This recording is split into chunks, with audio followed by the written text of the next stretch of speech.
myself, and also Vijnana, we're both Anumanta and Vijnana from Athens. We did a program in a city in Greece, not so far away from here, Thessaloniki. Преди няколко дена Ануманта Прабу, аз и Вигяна направихме една програма в Гърция. Thessaloniki. Един град, който е близо до Атина.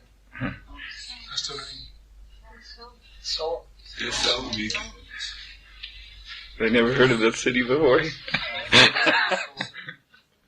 Okay. It's not so far away. Anyway,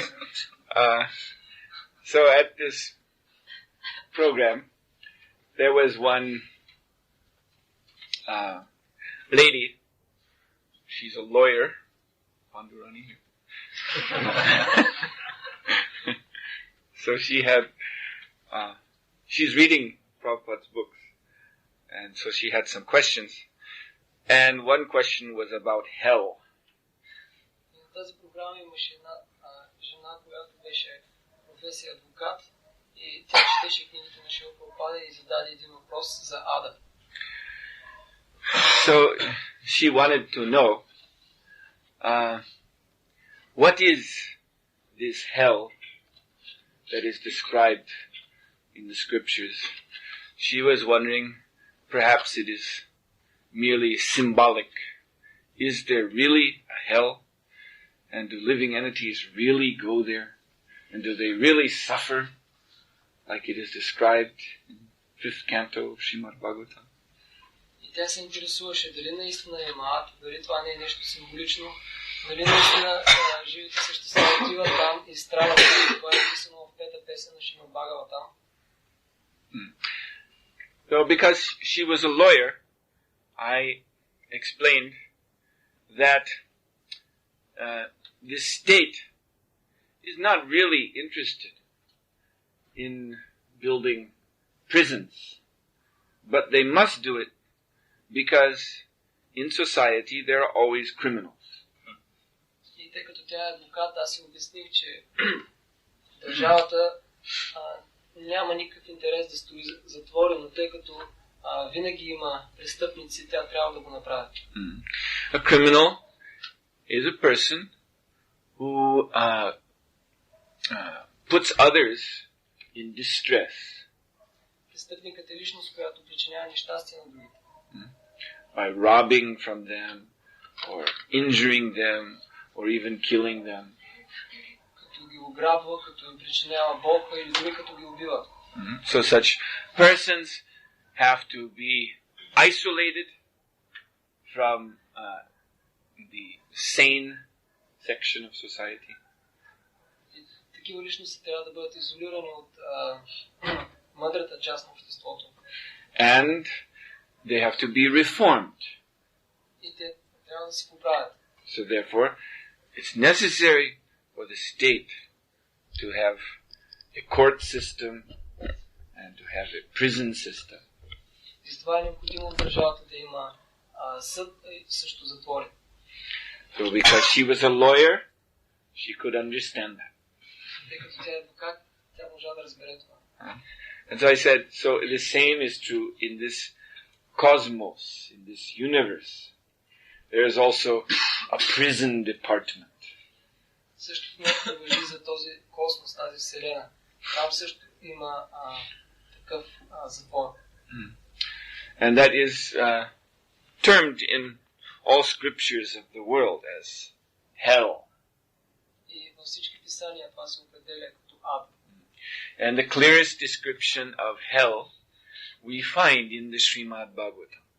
И най-ясно описание на ада ние откриваме в Шримад Бхагаватам.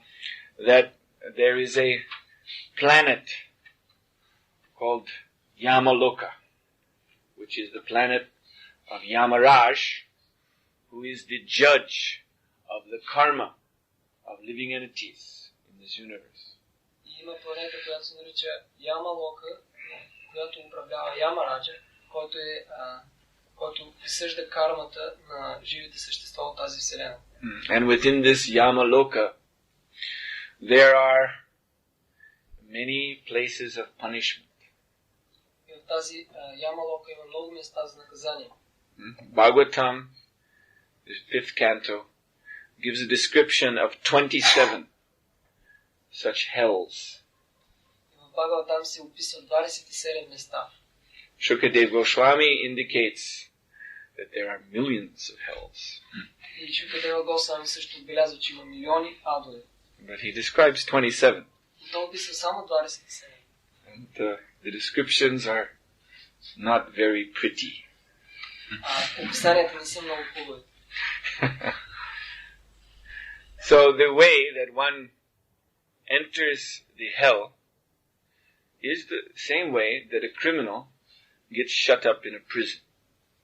И начинът, по който една душа отива в ада, е подобен на този, когато човек е изпращан в затвора.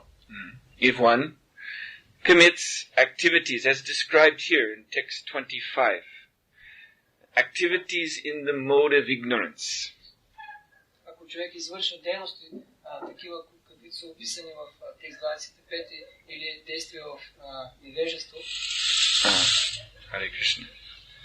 That means activities that are performed in illusion, това означава действия, извършени в илюзия, without regard for the rules and regulations of Scripture, без да се зачитат правилата и ограниченията на писанието, without concern for future bondage, без да се има предвид бъдещото обвързване. just like the criminals when they perform their activities. They're thinking, I will not get caught. I will not be punished. Също както престъпниците, когато вършат своите дела, те си мислят, няма да ме хванат, няма да ме накажат. So in the same way, sinful people think they can transgress the laws of God and the laws of nature, and there will be no reaction. И по същия начин греховните хора си мислят, че могат да преодолеят законите на Бога и че няма да има наказание за тях.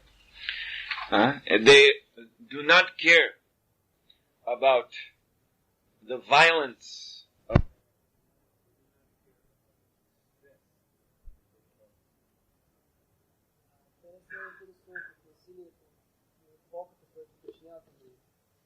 So, such persons are fit for punishment, and therefore they're placed in hell at the time of death.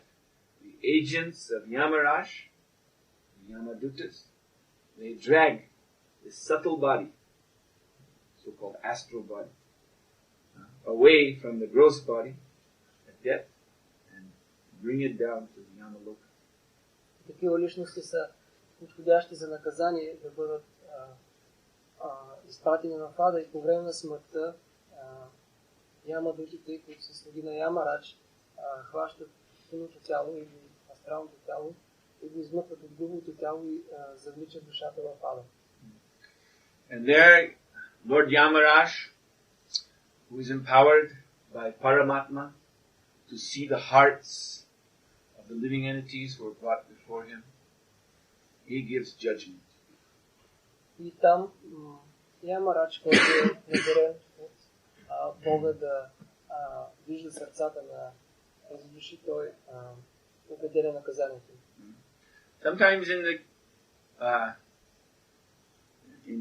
the Christian religion, they speak of a book, also in Islam, the Muslim religion too, they speak of a book that is kept, a record of everyone's activities, their good and bad actions.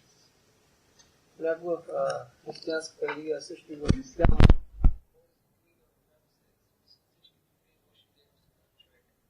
The Vedas describe the same. и верите описват също.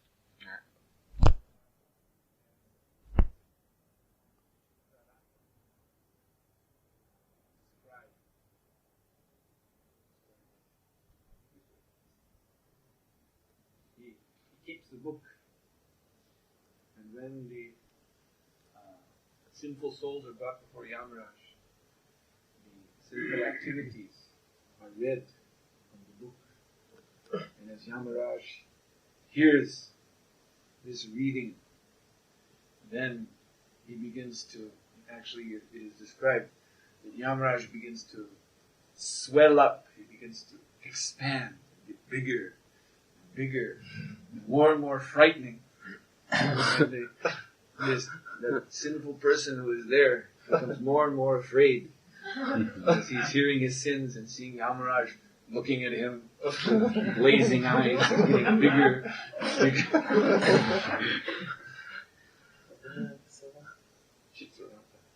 И един негов слуга, Читрарата, който е писар, той записва всички тези грехове и след като доведат душата пред Ямарадж, той започва да чете греховете и това време Ямарадж започва да нараства все повече и повече и да наблюдава с изпепеляващ поглед тази душа, която започва да потери от страх. And then Yamaraj pronounces sentence that he must be punished in such way, in such hells. И тогава Ямарадж решава къде, в коя трябва да бъде изпратена тази душа. Now in Christianity and also in Islam, the belief is that the hell is eternal. But this is not the explanation of the Vedas. И в исляма и християнството се вярва, че че адът е вечен, но това не се приема от Ведите. The hell, as I said, is like a prison. So eventually, but it may be after a long time, but eventually these souls will be released from the hell after they receive their just punishment. И както казах, адът е точно като затвор. И евентуално след дълго време, след като душите изстрадат своите наказания, когато могат да бъдат освободени от там. And then they enter some appropriate form of life, lower form of life. Тогава те влизат в някаква подходяща форма на живот, ниска форма на живот. And gradually, by the process of what is known as spiritual evolution, the soul comes up through higher and higher bodies until it comes to the human form. И постепенно през процеса на духовната еволюция душата приема все по-висши и повече тела, докато достигне човешката форма. And in the human form of life, we are faced with the chance to perform activities either in the mode of goodness, passion, or ignorance. В човешката форма на живот ние имаме възможността и избора да действаме в гуната на доброто, страстта и невежество. Or also there are transcendental activities, as when one surrenders his senses to the service of the Supreme Lord exclusively. А също има и трансцендентални дейности, когато човек изключително ангажира своите сетива и дейности в служение на Върховния Бог. So for a devotee who surrenders to Krishna, the result of his karma, which Prabhupada calls Krishna karma, work only for Krishna, the result he gets is transcendental. He is liberated from birth and death altogether.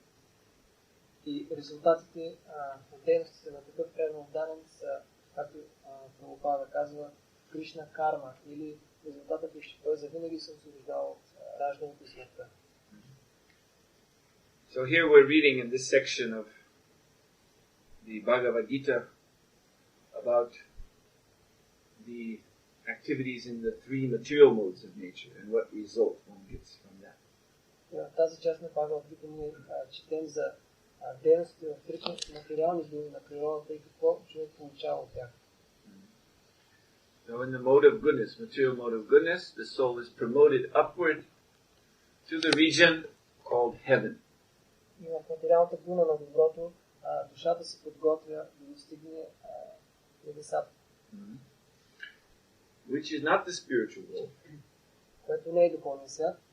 But it is a very pleasant material realm where the demigods preside. Това е едно много приятно царство, където обитават много богове. Activities in the mode of passion, which are described in text 24, which is on the board. Дейностите в проявлението на страстта, които са описани от 24 текст, which say, as explained here, are activities performed with great effort by one seeking to gratify his desires. Както се казва, действията извършени с голямо усилие от човек, който се стреми да удовлетвори желанията си. Which are enacted from a sense of false ego. Продиктувани от лъжливо его. These are actions in passion, and they lead the soul to take birth again here on the earthly region. И това са действия в дълата на страстта и те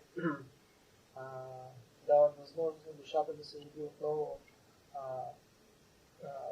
този регион, където се намира земята. And if the poor soul who has again come up to the human form of life again performs activities in the mode of ignorance as he did before, he will again go back down to hell. И ако бедната душа отново извърши действия в невежеството, както е направил преди, тя отново ще падне в ада. In this purport, Srila Prabhupada writes, irresponsible work is destructive because it destroys the regulative principles of scriptural injunction. В коментара Шрила Прабхупада пише: безотговорната работа е вредна, защото разрушава регулиращите принципи на писанието. Now, the scriptures that contain, the Vedic scriptures that contain the regulative principles, rules and regulations, are called Smriti Shastra. И ведическите писания, които се дават тези правила и ограничения, се наричат Смрити Шастра. The word Smriti also means memory. It has a double meaning. Също думата Смрити означава и памет. Тя има двойно значение.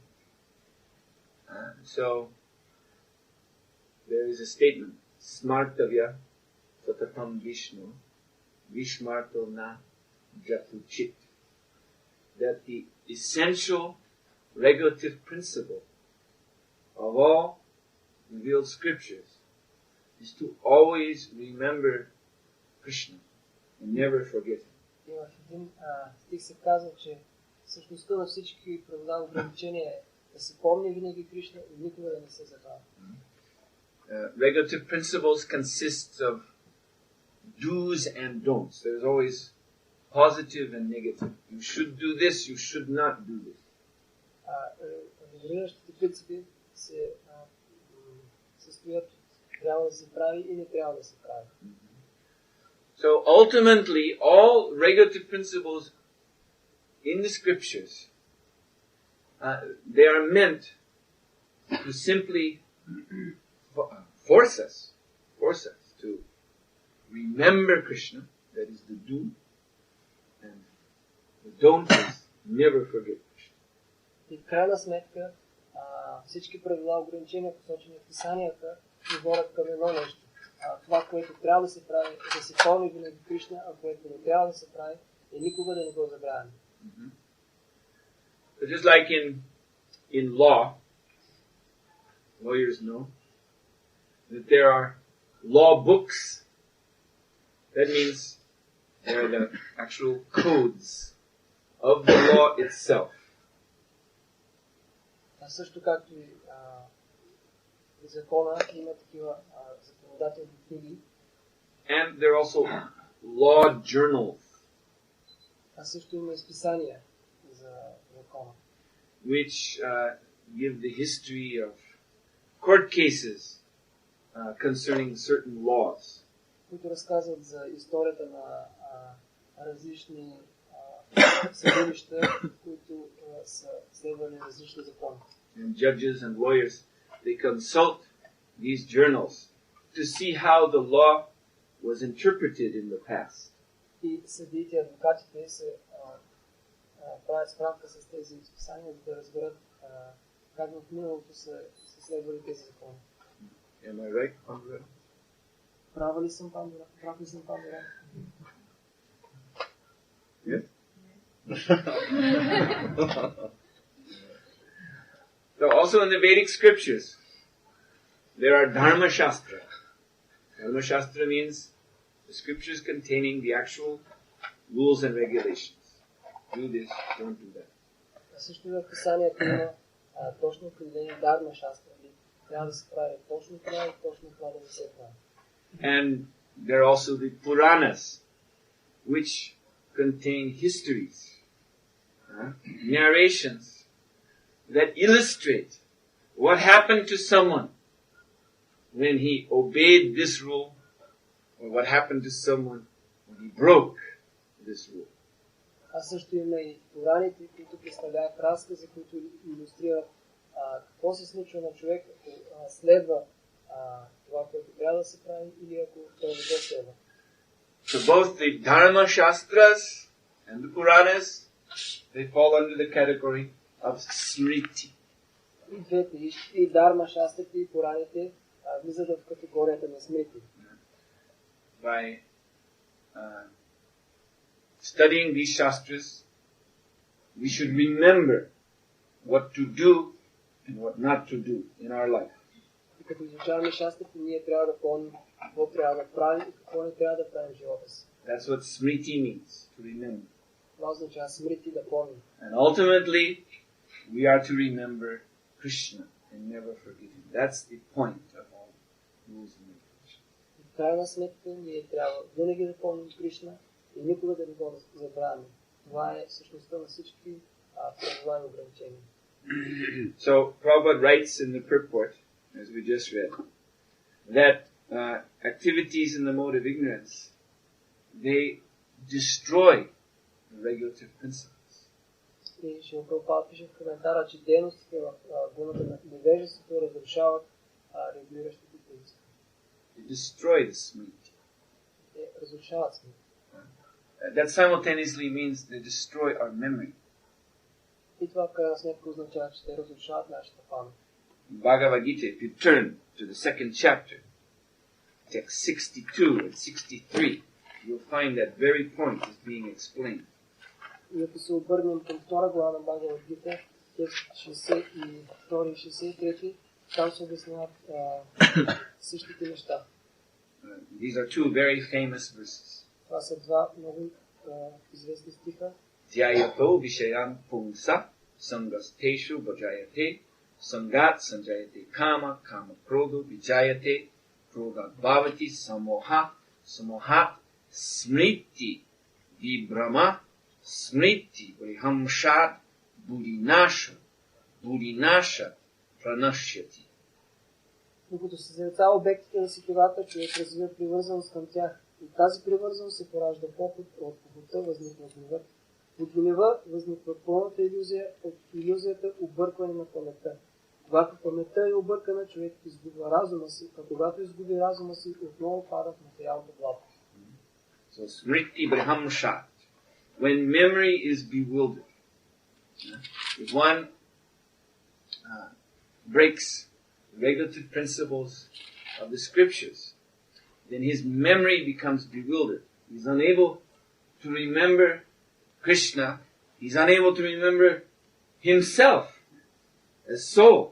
He's unable to remember what is the purpose of his life in this human body. И когато човек нарушава правилата на писанията, тогава неговата памет е объркана, смрити, брамшат. И тогава той е неспособен да помни Кришна, неспособен да помни дори себе си и неспособен да разбере дори каква е мисията на живота. And when memory is lost in buddhinasha, then intelligence is destroyed, lost. И когато човек обърка паметта си, тогава той загубва интелигентността си. That means he acts foolishly. Това означава, че той действа глупаво. And when intelligence is destroyed, pranashyati, he's finished. He falls down into doubt. И когато Човек загуби разума си, той е свършен, той отново пада в материалното благо. So, another reference is from the 17th chapter of Bhagavad Gita, texts 5 and 6. Също е 17 глава, текст 5 и 6. Here, Krishna is talking about demoniac austerities. Кришна говори за демоничните отречения. But the same point applies. Demoniac austerities are in the same category as sinful activities in the mode of ignorance. Това означава, че демоничните отречения са в същата категория на дейностите, извършени на годината на невежество. Here in the purport, find this sentence. It's about 1, 2, 5th sentence down. Prabhupada writes, their acts are against the scriptural injunctions and are not beneficial for the people in general. Техните дейности противоречат на правилата, дадени в писанията, и не са благоприятни за хората. Actually, they act out of pride, false ego, lust and attachment for material enjoyment. Всъщност те действат водени от надменност, фалшиво его, похот и привързаност към материалното наслаждение. By such activities, not only is the combination of material elements of which the body is constructed disturbed, but also the Supreme Personality of Godhead Himself living within the body. Тези дейности смущават не само комбинацията от материални елементи, от които е съставено тялото, но и самия Бог, върховната личност, който живее в него. And then a few sentences more down, Prabhupada writes, such demonstrations are insults to the Supreme Personality of Godhead because they are enacted in disobedience to the Vedic scriptural injunctions. Такива демонстрации са оскърбителни за Бога, върховната личност, защото се извършат в несъответствие с ведическите предписания. So, in tonight's verse, text 25, Srila Prabhupada writes in the purport that these activities are based on violence, sinful activities, based on violence, and they are distressing to other living entities. И в коментара към днешния стих Срила Прабхупада пише, че тези дейности са основани на насилие и те причиняват страдания на другите живи същества. So the same point is being made in both purports. И смисълът на двата коментара е един и същ. So in the purport, we just read it from the 17th chapter. Srila Prabhupada speaks of disturbing the elements within our own body. This is a form of violence. This is a form of distress. И в стиха, който прочетахме в 17 глава, коментара Шрила Прабхупада казва, че това е насилие към елементите на самото тяло. И това причинява страдания. It's not simply that sinful activity means hurting a living entity outside of myself.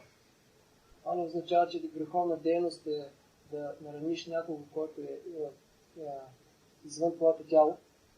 But this body is actually controlled by the demigods. Всъщност това тяло е управлявано от боговете. They occupy our senses. Те отговарят за нашите сетива. And the body consists of elements which are also pervaded by living entities. И нашите сетива се състоят от нашето тяло се състои от сетива, които също са изпълнени с живи същества. And ultimately the Supreme Lord, Vishnu, is within our heart. И в крайна сметка върховният Бог Вишну е в нашето сърце. So, by forgetting Krishna, breaking the regulations of Smriti Shastra, then we cause distress to the living entities within this body, also to to be demigods, also to the Lord. И като нарушим предписанието на смрити шаста, ние причиняваме страдания на живите същества, които са в нашето тяло, на полубоговете, а също и на Върховния Бог. Not that we injure the Lord, but simply that Krishna has given us this human body for a purpose. And if we use this body for ignorant, sinful activities, then as Prabhupada explained, we are insulting Krishna. Не е така, че ние можем да нараним Кришна, но тъй като Той ни е дал тази човешка форма, това човешко тяло, ако ние не го използваме правилно, ние оскърбяваме Кришна. We are disrespecting Him. Ние не му даваме почет. So, people think that, yes, I should not cause harm to others. I should not beat and kill other human beings, at least. И хората си мислят, да, аз не трябва да извършвам насилие, не трябва да бия и да убивам други същества, поне човешки. I should not speak bad words to others. Не трябва да говоря лошо за другите. But with my own body, I can do what I like. Но с моето тяло мога да правя каквото си искам. Because I'm not hurting anyone else. Тъй като не наранявам никой друг. But this is ignorance. Това е невежество. They cannot see how everything in this material world, including this body, is controlled and owned by the Supreme Lord and the Supreme Lord's representatives. И те не знаят, че всичко в този материален свят, включително и тяхното собствено тяло, се контролира и притежание на Върховния Бог и неговите представители. They cannot see how the living entities are sarvagata. Sarvagata means all pervading. Те не могат да видят, че живите същества са сарвагата или те са навсякъде. And sinful activities, they cause so much distress. Even sinful activities that we perform only in this body. И греховните дейности причиняват толкова много страдания, дори тези дейности, които извършваме с нашето тяло. For instance, illicit sex, which many people think that this is a harmless pleasure. What's wrong with it? Например, извънбрачния секс, толкова хора си мислят, това е удоволствие, което не вреди на никого. По-лошо. But sex life is part of the plan of creation. Но половият живот, това е част от плана на творението. This is the way in which living entities are awarded bodies. Това е начинът, по който живите същества получават тела. And this human form of life is very valuable. So, sex life is in the human form is actually strictly regulated by the Vedic scriptures. И това човешко тяло е много ценно и половият живот в човешката форма е стриктно ограничен от ведическите предписания. So if someone breaks the regulative principles of Vedas to try to enjoy sex life illicitly, then, for instance, he's causing distress to a helpless living entity who has come to receive a body within the womb of the mother. Например, ако човек нарушава предписанията, като се наслаждава на извънбрачен секс, той причинява страдания на тези живи същества, които са дошли да получат тяло от утробата на майката. This contraception that people practice to prevent pregnancy, this is a great crime. Тези противозачатъчни средства, които хората използват против забременяване, всъщност е използването на голямо престъпление. The Prabhupada compared it to, he said, imagine if you were going to your own house, your own apartment, and there was some big, dangerous-looking person standing in front of the door. He said, you cannot enter your apartment. Get out. например, Шрила Прабхупада казваше, представете си, ако вие се връщате във вашия собствен дом, но отвънка чака някаква всяваща страх личност и ви каже, не може да влезете. You would feel great distress. И вие ще се чувствате много смутен. You would go to the police and complain, there's some criminal. He's barring me from entering my own house. Вие ще отидете в полицията и ще се оплачете. Там има някакъв престъпник, който ми позволява да се влява в къщата. And this would be taken as a very serious crime. Това наистина е сериозно престъпление. A living entity, in sex life, a living entity appears out of the body of the father and is out of the body of the male and is looking to enter the apartment of the mother's womb, but contraception prevents that. So this living entity, helpless living entity, just perishes. He cannot find any shelter. He just dies in helpless state. При този извънбрачен сексуален живот, тези живи същества, които са носени от мъжът, те, когато използват тези противозачатъчни средства, не могат да влязат всъщност в своя дом или отровата на майката и по този начин те умират. And illicit sex life depletes the life energy of our body, causing distress in other ways. И този извънбрачен секс също и разрушава нашата енергия на нашето тяло.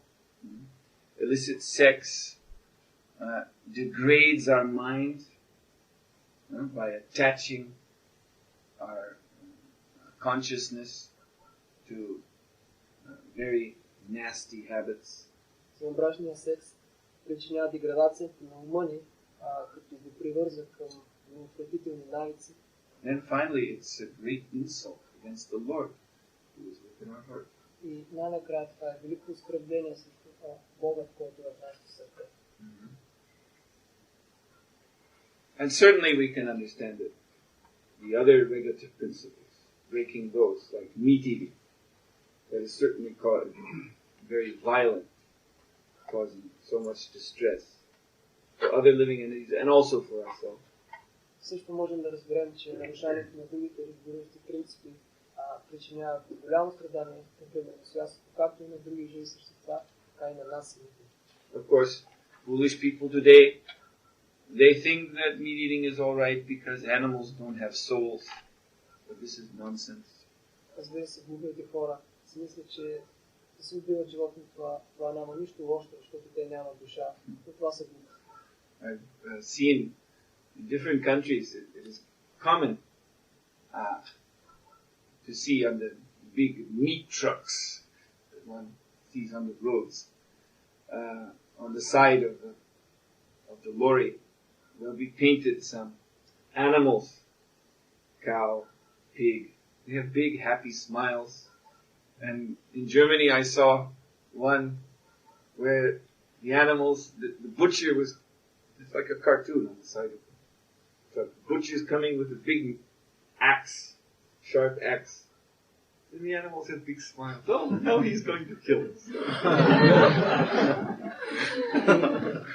В различни страни съм виждал много често тези камиони, които превозват месото, на тях са нарисувани различни животни, като крави или прасета, и те имат винаги големи усмивки. Дори в Германия видях един камион нарисувано един красател, който държи на Оскара брадва и тръгнал към една крава, и това животно просто се усмихва и се радва, о, той да го убие. But everybody knows animals don't like to be killed. Всички знаят, че животните не искат да бъдат убивани. Because they are living entities. They have consciousness. They are soul. Защото те са живи същества, те имат съзнание, те са души. But to kill them is a great sin. And then when one eats the flesh, he destroys his own body too. Because flesh is not natural food for human beings. That is well known in modern medicine. И да се убият тези животни е голям грях и това е голямо страдание, също и страдание за самите нас, защото тази храна не е предназначена за човешкото тяло. Това се знае от съвременната наука. By drinking, intoxication, one destroys. It is said when one gets drunk, that he destroys 10,000 brain cells in the human brain. These brain cells are bhutas. Okay? It's mentioned in the 17th chapter that the bhutas are distressed by sinful activities. So the brain cells are bhutas. They're also elemental entities which are combined together in the tissue of the brain. And so they're killed off by intoxication. Например, когато човек приема опиати, той също пъти на страдание и това. Да, когато се напие, се казва, че то унищожава 10 000 клетки в своя мозък. Тук се казва, че тези 17 глава се казва, че тези клетки това са бути и това също живи същества, които биват убивани по този начин. So there's reaction to it. И затова има реакция. The obvious immediate reaction is that by killing off brain cells, one becomes stupid. Първата очевидна причина е, че когато се напие, човек става глупав. So one can see that these activities in the mode of ignorance are highly destructive, not only for others, but for our own self. И човек може да види, че тези дейности в невежеството са напълно разрушителни, не само за другите, но и за нас самите. Krishna calls these activities achetasa. Achetasa means that they kill off our finer perceptions. Кришна казва за тези дейности, че те са, ще убиват нашите фини възприятия. They kill off our sense of what is good and holy. Те убиват нашия разум за това, кое е добро и кое е лошо. They kill off morality. Те убиват моралът ни. They kill off righteousness. Убиват религиозността. They kill off intelligence. И нашата интелигентност. They turn one. These activities are called ugra karma.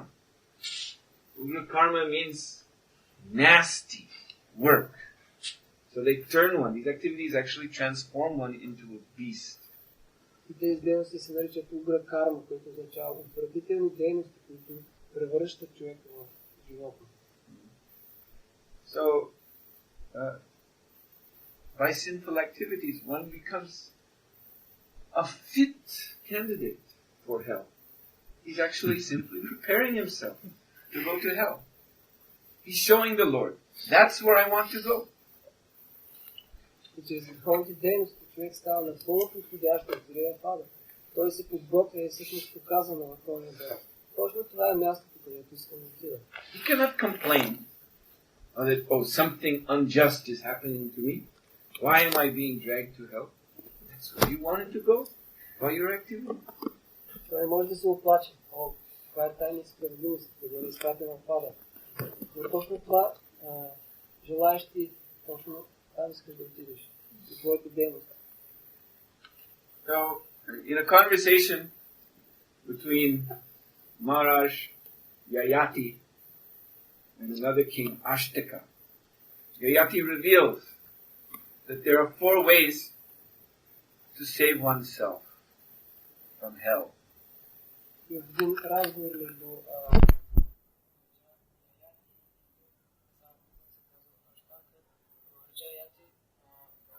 казва, че има 4 начина човек да се спаси от отиването в ада.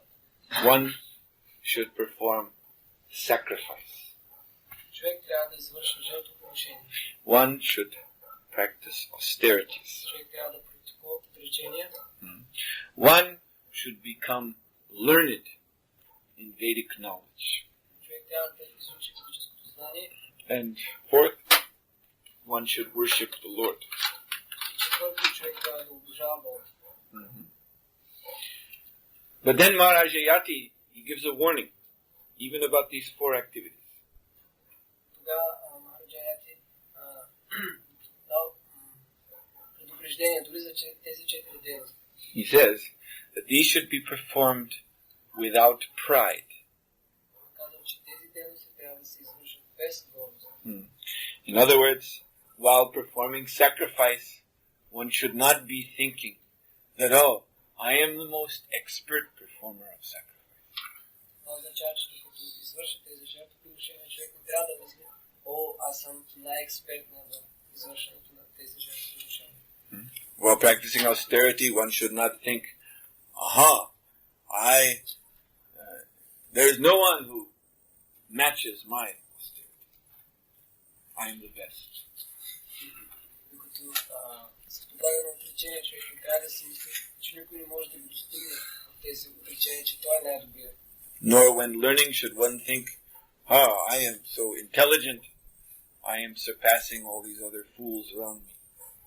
And when worshipping the Lord, one should not think, I am the best devotee.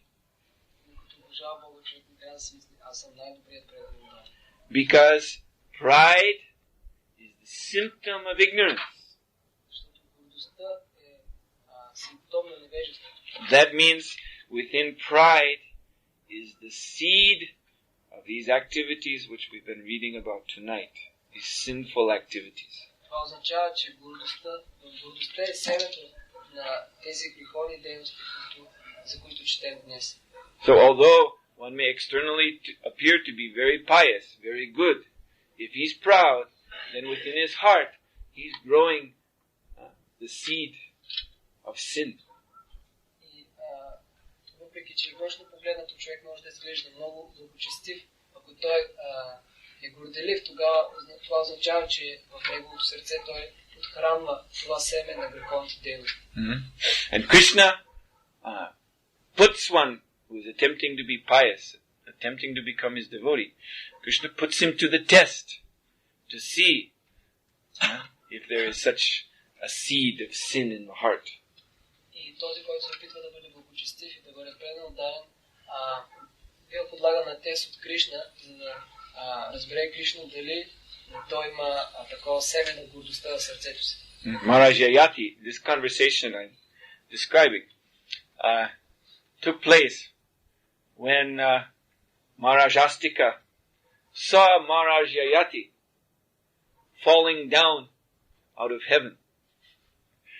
The Maharaj Astika, he asked Maharaj Yayati, why have you fallen down from heaven?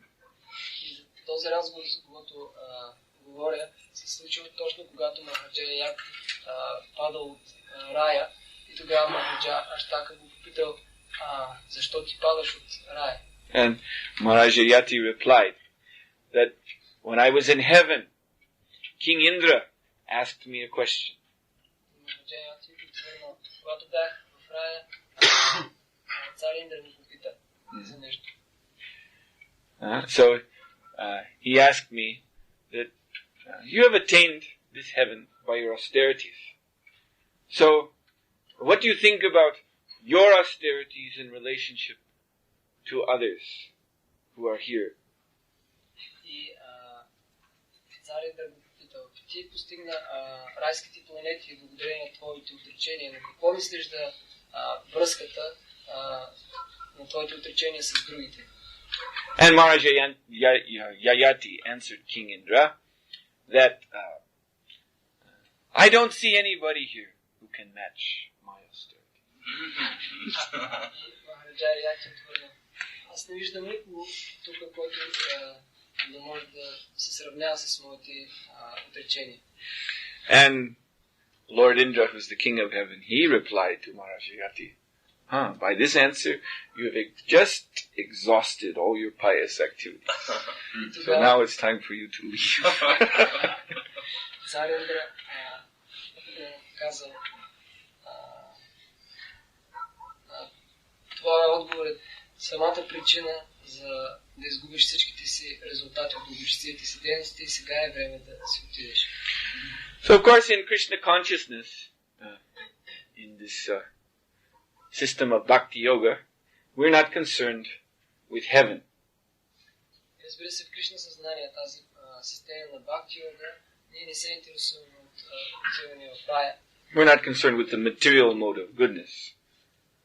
Ние не се интересуваме от материалната гуна на доброто. But the same danger of pride is there.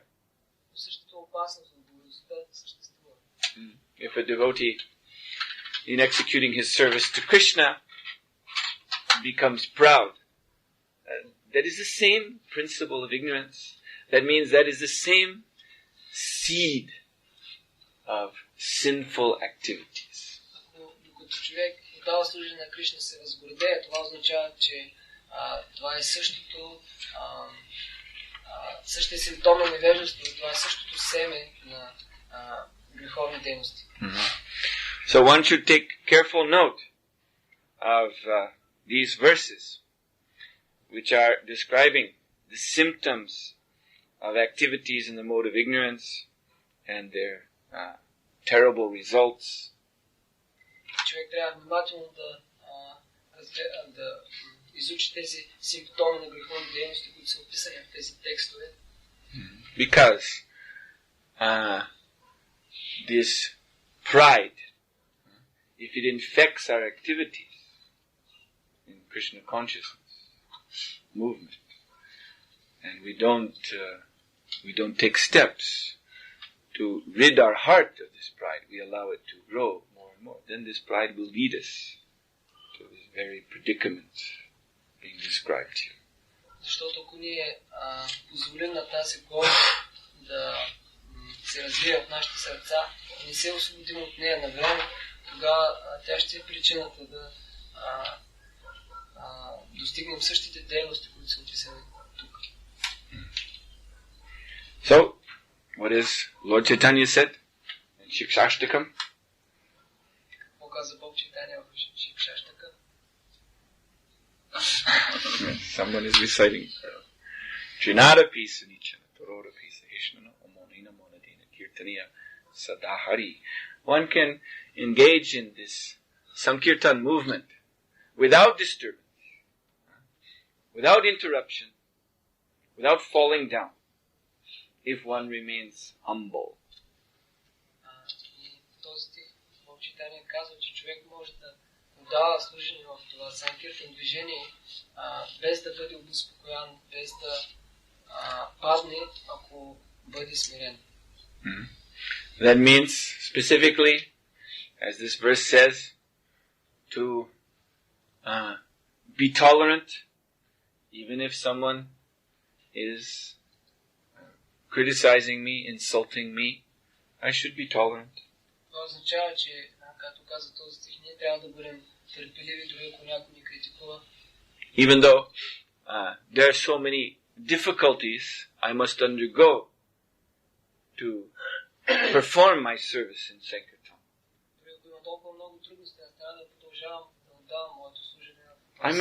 I must tolerate, like the tree. The tree bears its fruits for everyone to come and take.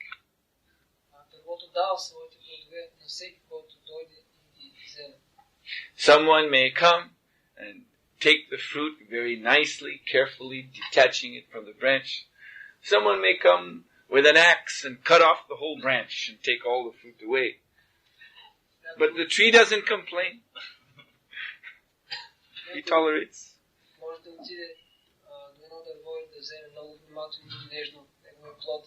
Друг може да отиде с брадва и да изреже всичките му клони и така да вземе плодовете. Но дървото търпи и то не се интересува дали някой реже или взема внимателно плода.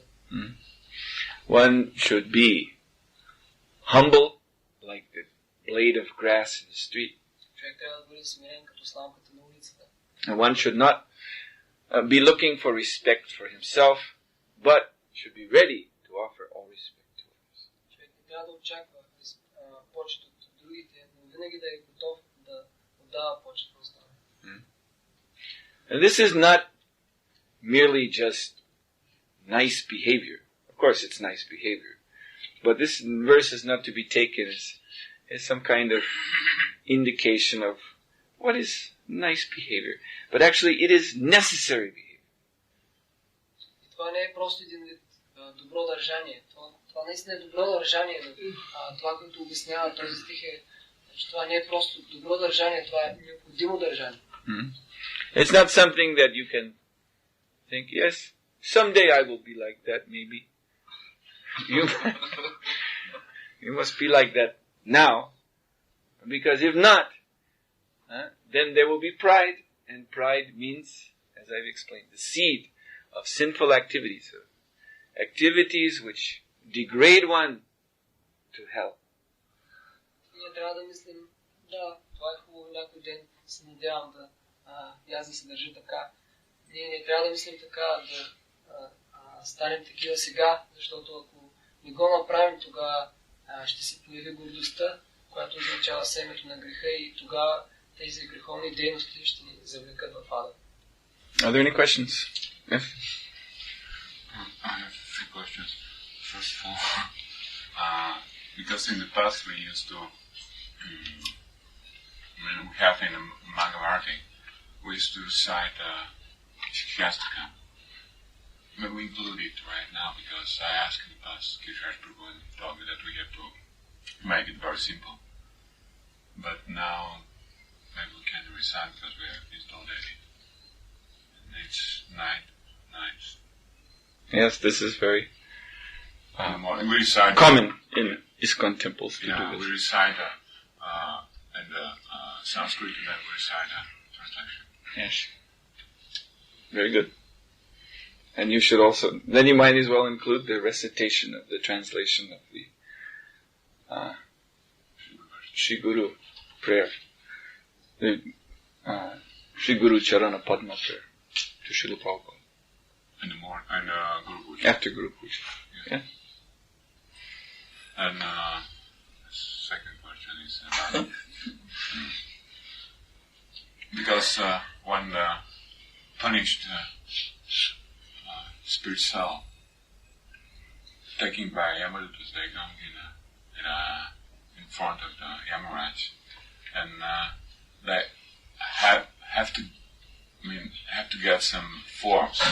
And this explained 27 places. But actually they are in a subtle body. Mm-hmm. How they can get form? This form is a gross form or subtle form? What's that? Can translate, or you can translate your own question. Понеже когато тези, които са наказани живи същества, те са изтеглени от ямадутите и са отведени пред Ямарадж да отговарят своите дейности. И те взимат разни форми в тези 27 описани от Шукадев Госвами места, адски места. Дали те взимат, понеже те са в финното тяло, дали тези форми, които взимат финни или груби или какво се представлява. Yeah, so the punishment is administered to the subtle body itself. Наказанието предназначено за самото финно тяло. The subtle body is, that means the consciousness which is focused on material nature. This is the subtle body.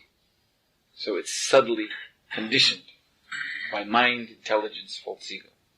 Финното тяло, това означава съзнанието, което контактува с различните гуни на природата посредством ума, интелигентността и фалшивото его. The material senses are there, subtly. И тези материални сетива съществуват, но от финна форма. Material form is there, subtly.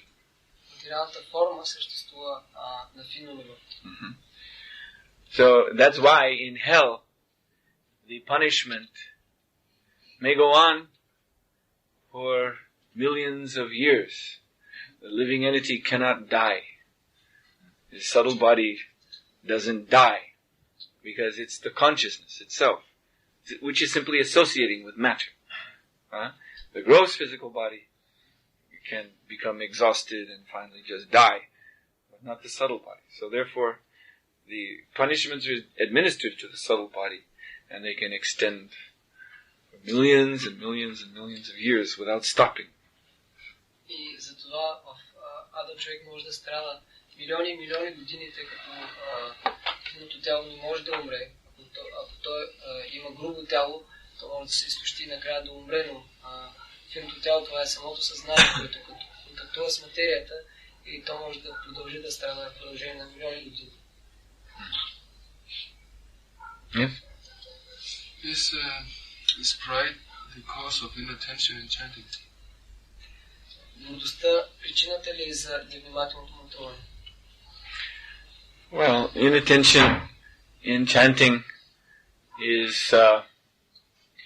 certainly a manifestation of the mode of ignorance, and pride is involved. Разбира се, невнимателното мъдруване това е в проявлението на невежеството и това включва и гордостта. If we were actually humble, then we would take the holy name as our only shelter, as our very, just like a drowning man, when he's thrown a rope, he takes the rope and hangs on with dear life. Nothing can detach him from the rope he's holding so tightly, because he has no other shelter, you see. So similarly, if we were actually humble, understanding our fallen position, when the holy name is thrown to us, we would take it as just in the same way, as if there's no other shelter. Without this, I will drown.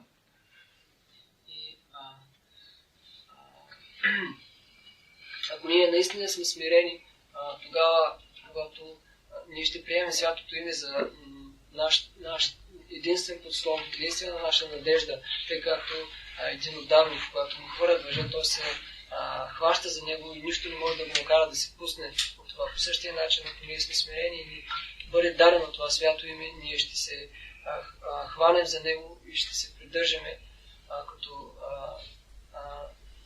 нашата единствена надежда. But because of pride and ignorance, we don't take it so seriously. Ние не го приемаме толкова сериозно, благодарение на нашата гордост и невежество. And thus we're inattentive. И затова сме невнимателни. And when we're not attentive to the holy name, then the mind becomes distracted, attentive to other things. И когато вниманието ни не е концентрирано върху святото име, тогава то се отклонява към други неща. And that's very dangerous. Това е много опасно. Because if we're chanting the holy name, that is a prayer to Krishna. Защото когато ние повтаряме святото име, това е молитва към Кришна. We're calling Krishna by his personal name. Ние го викаме посредством неговото лично име. We're drawing his personal attention to us. Ние привличаме личното му внимание към нас. But then if we're thinking of material things in the mind, as we're chanting the holy name, then Krishna will see that, oh, he's calling my name, but actually he's thinking of this material thing. So that's what he really wants. So I won't give him myself. I'll give him that. What he's thinking about. He's thinking of sex life. He's thinking of some other nonsense. Let him have that.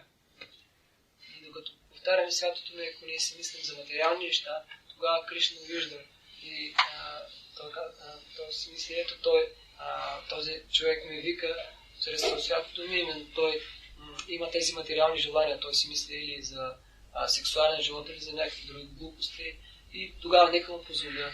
This is the way one can end up in the heavenly planets in the next life. Това е начинът, по който човек може да свърши в ада в следващия си живот. If in this life we chant heavenly planets. Райските планети. If we chant the holy name of the Lord, which is, of course, pious activity, but we think of sense gratification, then there's pious sense gratification in heaven.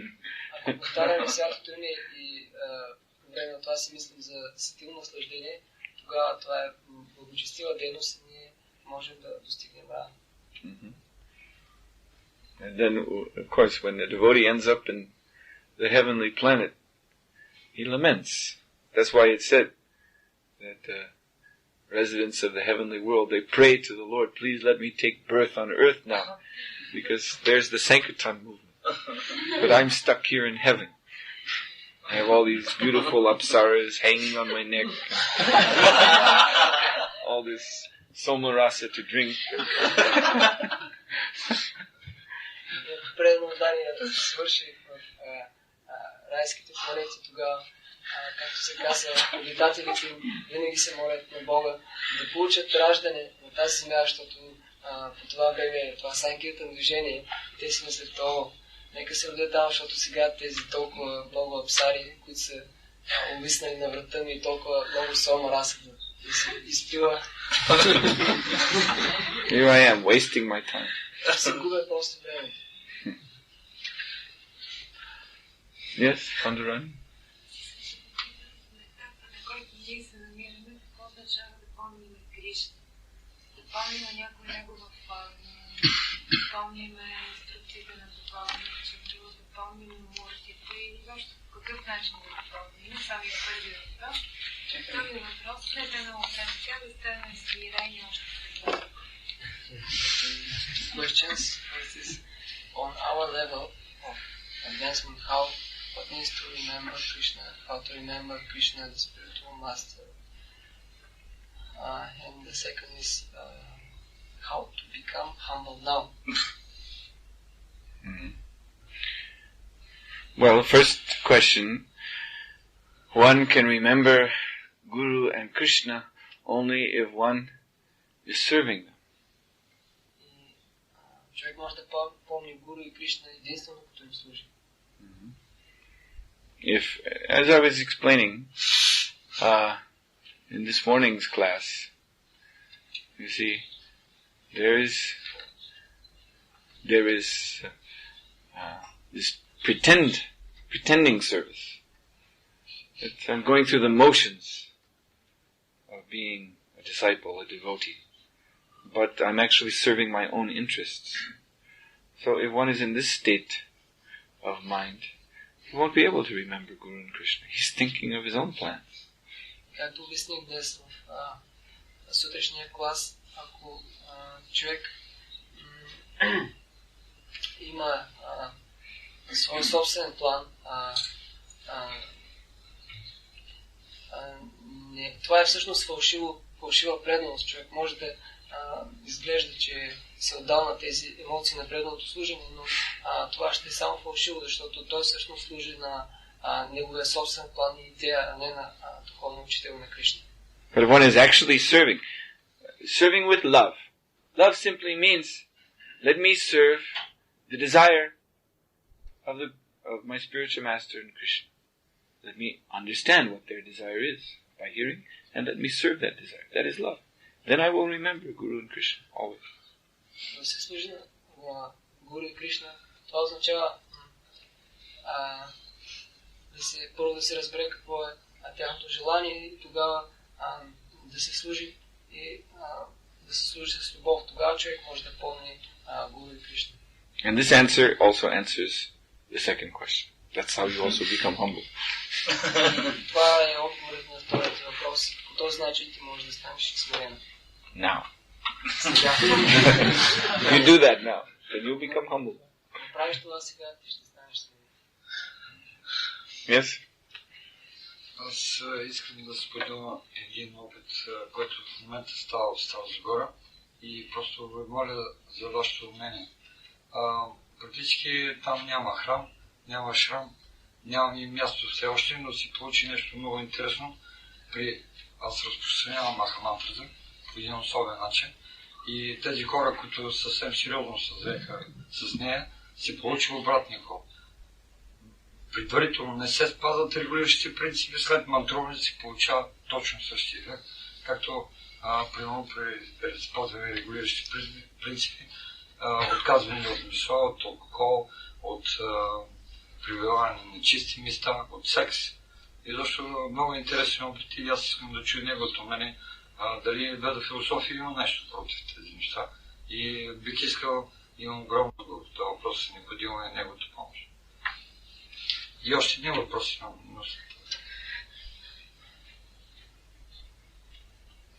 Обясни го по-обратния ход. Махамантрата и се получават регулиращи принципи. и спазване регулиращи принципи. Да, дали това е добре? Аз искам неговото мнение.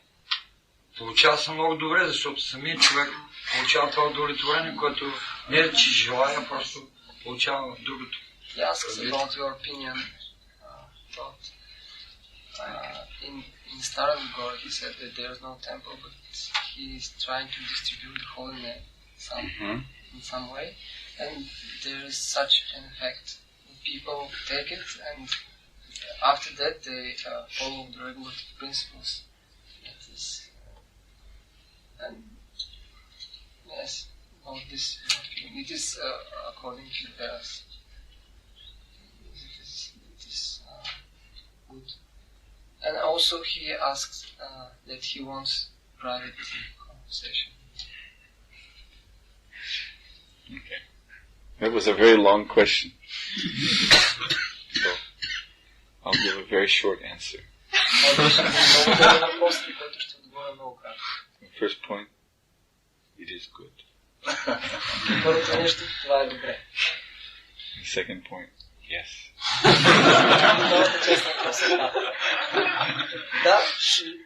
Имате възможност да говорите лично. Отделно искам да опитам, той извън темата, практически знае доколко е верно това, което знае, не искам от него просто да сподели. Знае, че има институти, които занимават с веда философия. Примерно, интересно ми е да знае какъв период изучават веда философия и крайният резултат от изучаването на веда философия. Крайният резултат на института, който се изучава веда философия, какво става с тях професионално, или примерно да не е професионално, но духовно равнище.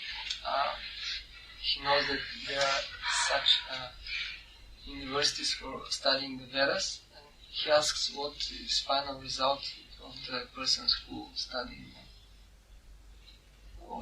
this Veda. The final result of studying the Vedas? A degree, or I think this is his...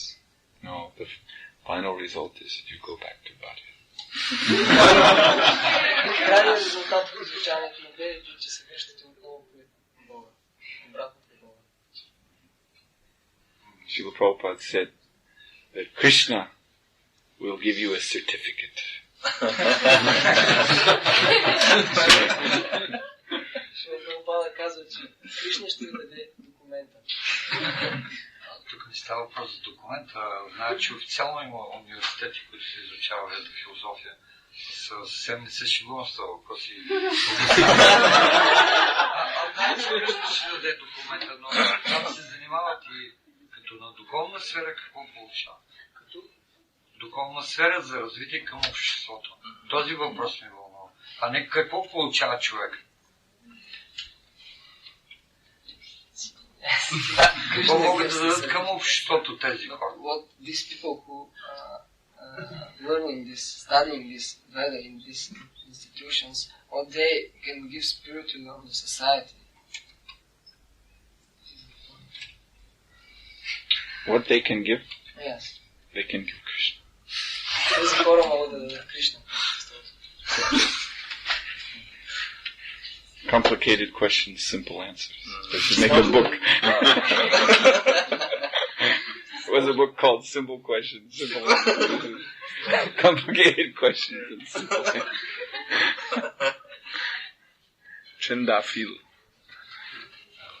Бих желал да попитам, може ли накратко да се опише какво се занимават физичните в духовния свят или по какъв начин служат на Кришна в духовния свят?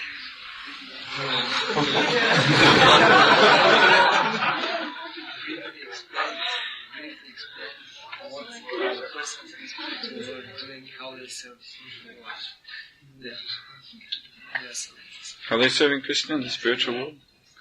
Well, briefly, it means in 4 kinds of personal relationships.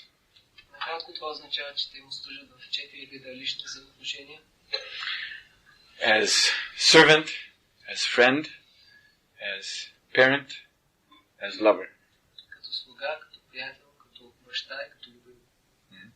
And then out of these basic relationships, there are what are called sub-rasas, secondary rasas, which are different emotional states.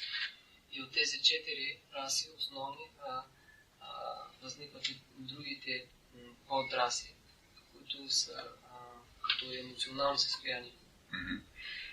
Sometimes there is hasta. Hasta means there is joking, laughter.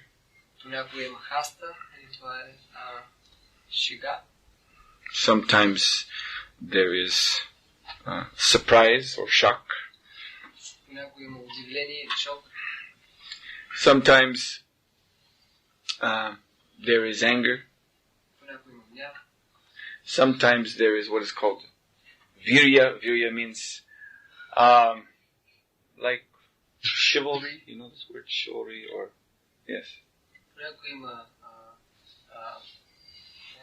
тази форма на рицарство. And other such. These are different specific emotional relationships with the Lord that come and go in terms of the main relationship. И други такива. Тези са просто емоционални състояния, които идват и си отиват като основата за тези 4. So that was brief. Brief enough? Това означава накратко. Yes. Това е мисията на християнството и какво планета е това царство, което Христос обещава последователите си, духовно и материално. I have to brief questions. First, what is the mission of Christianity? And second, which planet Jesus Christ promised to his followers? Is it material or spiritual? What is the mission of Christianity? Yes. I mean the Christian religion. Християнската религия. Да. Христос като аватар, какво му е мисията? What is the mission of Jesus Christ like avatar? Jesus Christ came to establish what we call sub-religious principles. Исус Христос идва за да установи тези основни принципи на религията и подпринципи. Basic principles of religion. Основни. Like, for instance, there is a God. Например, има Бог. And we are His servant. И ние сме Негови слуги. Basic things. Because the people of His time were very fallen, sinful, ignorant. Основни неща, защото хората по Неговото време са били много паднали, много греховни.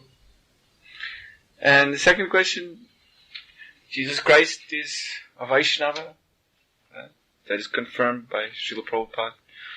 So, He is an associate of the Lord, Lord Vishnu. И просто втория въпрос. Исус Христос е Вайшнава, както Шрила Прабхупада казва, и Той е придружител на Бог Вишну. So, associates of Lord Vishnu,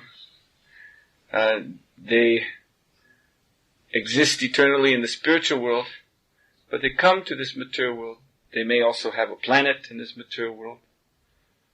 И придружителите на Бог Вишну пребивават вечно в духовния свят, но понякога те идват тук в материалния свят и те могат да имат и планета в материалния свят.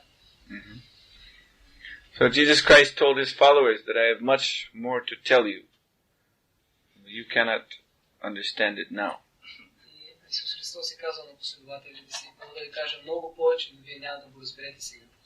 So, our understanding is that the true followers of Jesus Christ, they will attain His association in the region of Satya Loka. It's the topmost planetary region in this universe, where Lord Brahma lives, Lord Vishnu, Lord Shiva. И нашето становище е, че истинските последователи на Исус Христос ще отидат на тази материална планета Сатя Лока, където тя е най-висшата материална планета, където обитават също Брахма и Шива.